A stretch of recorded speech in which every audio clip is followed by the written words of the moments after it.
Salam dan bahagia teman-teman semuanya. Di kesempatan kali ini kita akan belajar tentang perjuangan kemerdekaan Indonesia dalam mencapai proklamasi kemerdekaan. Di sini kita akan mempelajari tentang Pancasila dalam perjuangan kemerdekaan Indonesia. Yang kita pelajari ada 4 penjajahan, yaitu penjajahan Portugis dan Inggris, lalu penjajahan Belanda dan Jepang. Nah, di kesempatan kali ini kita akan mengambil tema tentang penjajahan Inggris dan Portugis. Penjajahan Indonesia itu ada 4 negara, tapi beberapa terdeteksi itu ada yang pernah datang ke Indonesia walaupun tidak menjajah, tapi mereka pernah berniat untuk menguasai Indonesia. Yang pertama dimulai dari bangsa Spanyol, lalu yang bangsa Spanyol hanya datang ke Indonesia, ke Nusantara seperti itu. Mereka tidak menjajah tapi pernah mampir ke Indonesia. Selanjutnya yang pertama adalah bangsa Portugis.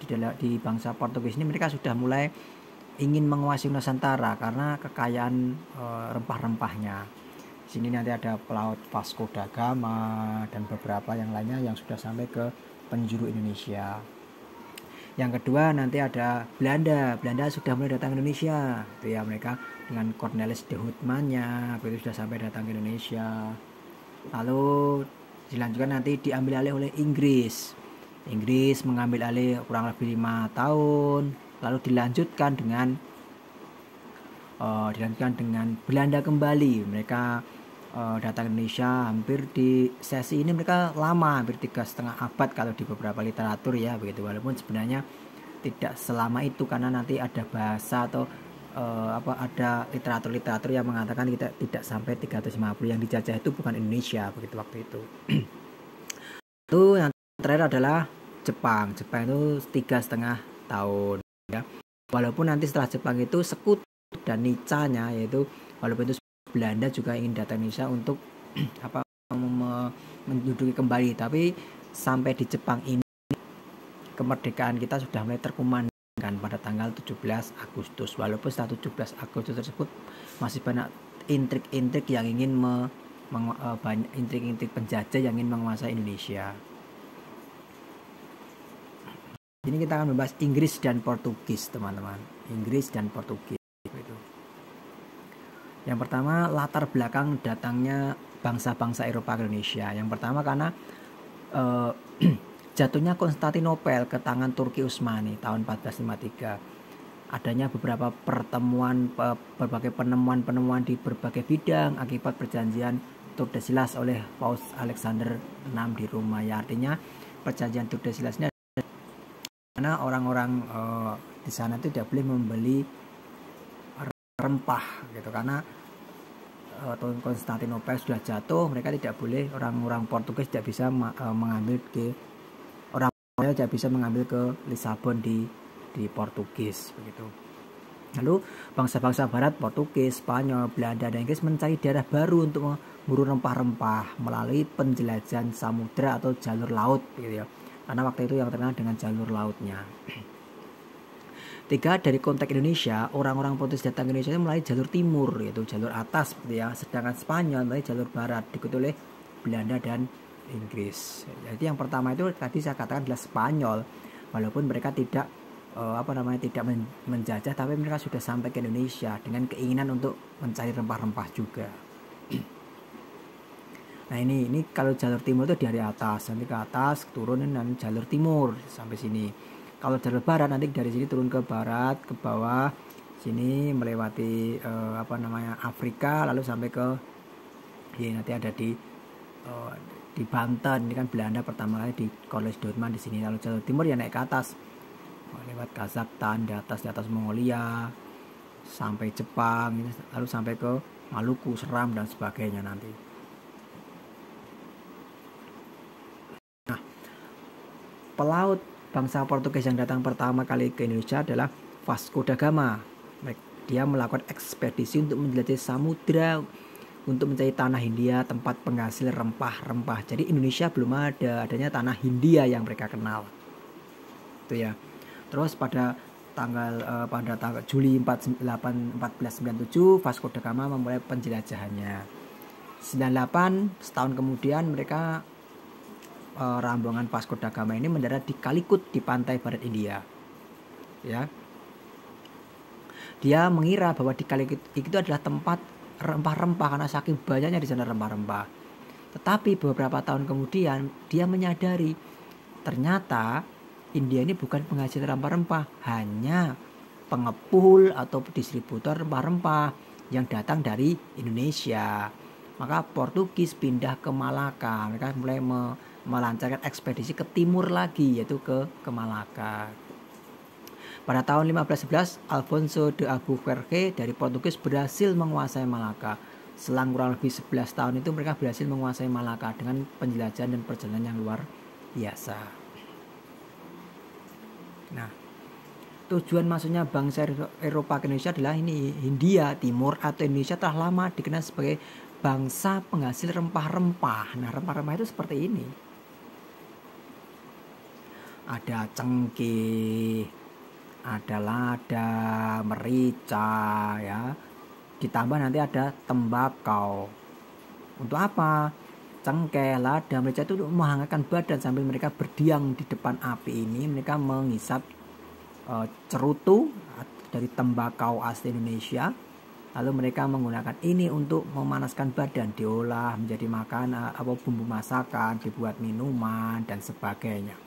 Itulah alasan pertama mereka, tujuan utamanya masuk Indonesia ini mencari rempah-rempah ini. Lalu tujuan keduanya adalah ini, tujuannya ada 3, yaitu ada 3G, bukan 3G ya, tapi 3G, gold, glory, dan gospel. Mencari kekayaan ini, mencari kemenangan, dan menyebarkan agama gospel. Dan mereka ingin menyalurkan jiwa penjelajah, karena orang-orang Eropa ini sangat gemar menjelajahi. Mereka ingin tahu dan mendapatkan dunia baru gitu. Lalu untuk berdagang, mereka berdagang apa? Berdagang rempah-rempah yang hasilnya sangat menggiurkan kalau dijual di pasar-pasar Eropa. Mereka datang di tempat langsung lalu menjualnya ke Eropa dengan harga yang tinggi. Nah, setelah menguasai Malaka itu pada 1511 tadi, Albuquerque di sana terus menguasai Malaka. Tiba di sana bulan November, dikuasai Portugis. 1522 bangsa Portugis melakukan perjalanan ke Pulau Ternate. Jadi 11 tahun kemudian mereka baru dari Malaka. Malaka itu sekitar Malaysia, sekitar Aceh, Pulau Sumatera, itu mereka melakukan perjalanan ke timur, yaitu ke Ternate gitu.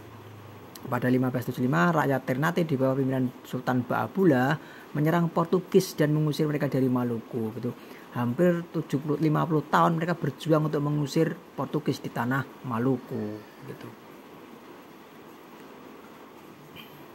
Lalu perlawanan rakyat Portugis perlawanan rakyat terhadap Portugis banyak. Itu ada perjuangan rakyat Malaka ini di bawah Sultan Mahmud Syah itu, tapi mereka gagal. Karena apa?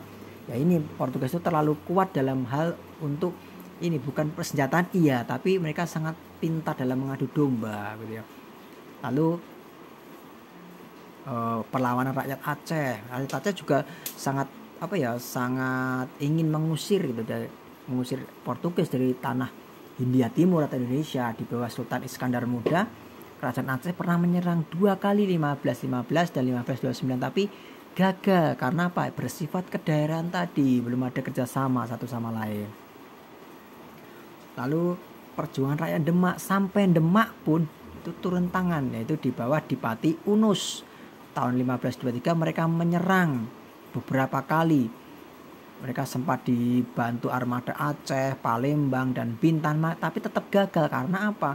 Karena Portugis ini selain persenjataannya juga lengkap, mereka juga sangat solid untuk mengadu domba satu sama lain. Akhirnya banyak pasukan kita yang termakan adu domba, banyak yang berkhianat dan sebagainya.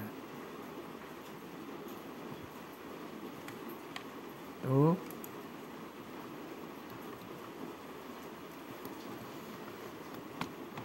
Lalu